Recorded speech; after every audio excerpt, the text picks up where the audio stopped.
Bonjour, nous allons prendre quelques minutes à l'approche de Noël pour méditer sur la réponse de la Vierge Marie à l'appel de Dieu. Et je voudrais commencer par revenir sur un cantique très ancien, le Venez divin Messie, que j'ai entendu avec bonheur l'autre jour à Charolles, au 3e dimanche de l'Avent, dimanche de Gaudete, de la joie. Tellement ce vieil hymne, non seulement est très beau pour sa musique, mais aussi pour les paroles qui ont été transformées après Vatican II dans des termes qui décrivent, je trouve très bien, le meilleur de l'attente des hommes et des femmes de notre temps. Hein. À l'endroit du manque de joie, à l'endroit du manque de paix, à l'endroit du manque de confiance. Ô Fils de Dieu, donnez la joie à notre monde en désarroi. Eh bien, le monde en désarroi, de beaucoup de manières, c'est le nôtre aujourd'hui. Ce n'est pas simplement le monde du 1er siècle. Deuxième trait magnifiquement chanté dans ce cantique, le monde dédaigne le don de votre paix au Dieu, au mon Dieu. Le don de la paix de Dieu est dédaigné par le monde. Pas forcément nié, pas forcément méprisé, mais on n'y fait pas attention, voilà. Le monde est occupé par trop de choses superficielles pour se laisser toucher par le don de la paix divine, la paix de Dieu. Et c'est le meilleur, dit le chant, des bienfaits de Dieu, c'est le don de sa paix. Et enfin, le cantique très connu et si beau évoque le monde comme celui qui reste encore marqué par la peur et qui donc n'accueille pas assez la confiance.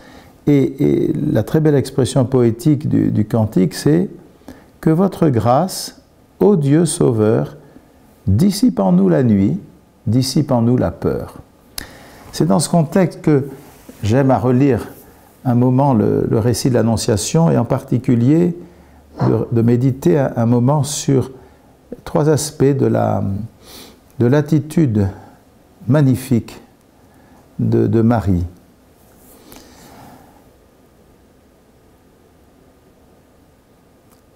Accueillant donc non pas l'irruption de Dieu dans sa vie, mais plutôt cette manière délicate avec l'ange de Dieu qui entre auprès de Marie.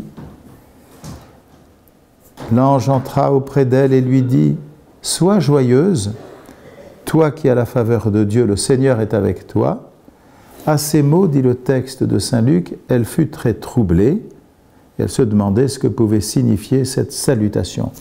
Réfléchissons déjà à cette réaction première de Marie. Elle est touchée par une parole qui ne s'est pas imposée à elle, mais qui s'est proposée à elle. Et elle a très bien compris que l'ange ne venait rien violer en elle, ne venait rien forcer en elle. C'est pourquoi le texte dit que l'ange vient auprès d'elle, comme une aide, comme un compagnon. Et elle se laisse toucher par cette proximité divine. Et elle en est troublée.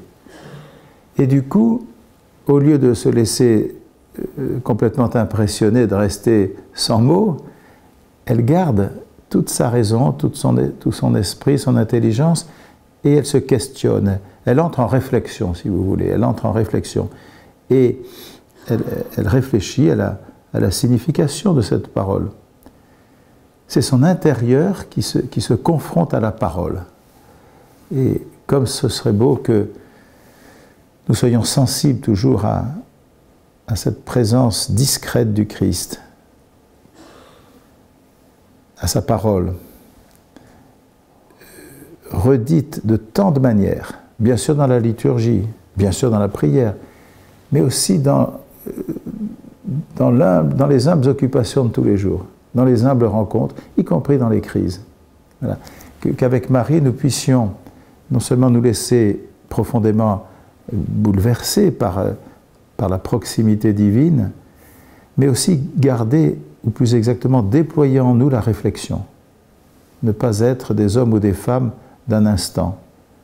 Marie réfléchit en elle-même à ce que signifie ce qu'elle entend. Plus loin dans le texte, l'ange lui dit, « Sois sans crainte, Marie, voici que tu vas être enceinte. Tu enfanteras un fils et tu lui donneras le nom de Jésus. » Cette citation d'Isaïe chapitre 7 s'accomplit pour Marie. Voici, tu vas être enceinte, tu enfanteras un fils, tu lui donneras le nom de Jésus. La réaction de Marie ici n'est pas de douter de ce que Dieu veut faire, pas du tout de douter de cette vocation inconcevable et inimaginable, mais c'est de participer à la réalisation de cette promesse. De quelle manière je vais pouvoir collaborer à quelque chose qui me dépasse infiniment? Comment cela va-t-il se faire puisque je n'ai pas de relation conjugale? Le pape Benoît XVI disait que cette phrase est empreinte de mystère. Il y a beaucoup d'interprétations diverses d'ailleurs qui sont données sur cette parole de Marie. Disons que Marie a conscience qu'elle a sûrement conscience que ce qui arrive la dépasse infiniment et qu'en même temps, rien ne se fera sans sa liberté.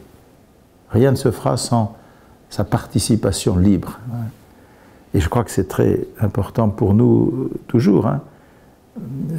Notre vocation de chrétiens et de chrétiennes à être des témoins du Christ, ce n'est pas d'abord une affaire qui nous appartient, c'est l'affaire de Dieu à travers nous.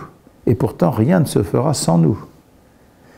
Comment cela va-t-il se faire? C'est la question du discernement, c'est la question du cheminement peu à peu en nous de la grâce pour nous amener à poser les actes en clarté, dans une confiance en Dieu qui fait des choses impossibles, qui réalise des choses impossibles. Rien n'est impossible à Dieu. Et la troisième réaction de Marie, c'est lorsque l'ange lui dit « L'Esprit Saint viendra sur toi », non pas pour expliquer la difficulté, mais pour montrer l'assistance, pour montrer l'aide. La puissance du Très-Haut te couvrira de son ombre, c'est-à-dire tu participeras de la vie du peuple saint qui a été entraîné hors d'Égypte. Tu participes déjà de la vie du peuple saint et tu es entré dans cet espace où Dieu habite, la nuée lumineuse. Tu participes de la vie de ceux qui sont dans cet espace que Dieu comble de sa grâce, de sa lumière. Et alors, ici, c'est le dernier aspect, la réponse de Marie, mais qui ne vient pas tout de suite, vous voyez, c'est un oui entièrement libre. Marie dit alors, je suis la servante du Seigneur. Que tout se passe pour moi comme tu me l'as dit. Après avoir donc laissé cette parole se confronter à son intériorité, avoir réfléchi intérieurement à la portée de cette parole, après avoir interrogé, non pas par méfiance, mais pour participer, avoir interrogé finalement l'ange du Seigneur pour participer mieux à sa vocation, enfin, il y a le oui sans lequel Dieu n'aurait pas agi pour nous. C'est très mystérieux de voir que c'est une liberté féminine, une liberté entièrement dégagée du péché, qui rend l'accès possible à la grâce. Ce oui est bouleversant et l'ange la quitte, c'est-à-dire qu'elle se trouve ici face à sa liberté, face au réel qui va être douloureux. Quand on repense à toute la vie de Jésus, y compris pour des événements très douloureux pour sa mère, quand on dit de lui qu'il est fou, qu'il a perdu la raison, quelle épreuve pour une mère. Quand il est arrêté, quand il livre sa vie sur la croix. Donc, les anges ne sont pas là. Et en tout cas, la lumière que nous pouvons imaginer entièrement douce, entièrement réconfortante de ce commencement à Nazareth n'est pas forcément là dans la vie de Marie. Et donc, elle va pouvoir revisiter toute son existence, cette vocation à laquelle elle a voulu participer le plus librement possible et le plus volontairement possible. Je finis cette simple et cette rapide méditation de la réponse de Marie à l'ange en disant que Noël ne serait rien si le Christ ne venait pas naître en nous, si nous le voulons, si nous l'attendons. Marie est entièrement mère, c'est-à-dire qu'elle a voulu son enfant. Elle l'a désiré et voulu avant même de le concevoir. De même pour nous, en Église, nous confrontons à la parole de Dieu, nous laissons la parole nous éclairer, c'est tout le mystère de la liturgie, mais aussi de la méditation de l'Église. Et avec l'Église, nous nous entraînons à obéir. Nous nous entraînons à faire comme il nous était demandé de faire. Bon. Et puis nous éprouvons ensemble le bonheur d'être 24 heures sur 24 dans cette demeure où Dieu habite. Être serviteur et servante de Dieu dans la Bible, ça veut dire ne pas avoir besoin du code d'accès de la porte ou des clés, puisque la maison, nous y sommes 24 heures sur 24, nous y habitons 24 heures sur 24. Bref, souhaitons que ce Noël ne soit pas pour nous un Noël superficiel, avec simplement des réponses instinctives ou émotionnelles aux lumières et aux cadeaux. Souhaitons que Noël fasse naître en nous une vie vraiment nouvelle. Que Jésus ne soit plus pour nous simplement une référence ou de temps en temps quelqu'un à qui l'on passe, mais le secret de notre propre vie, le secret de notre liberté. Je vous souhaite un bon Noël.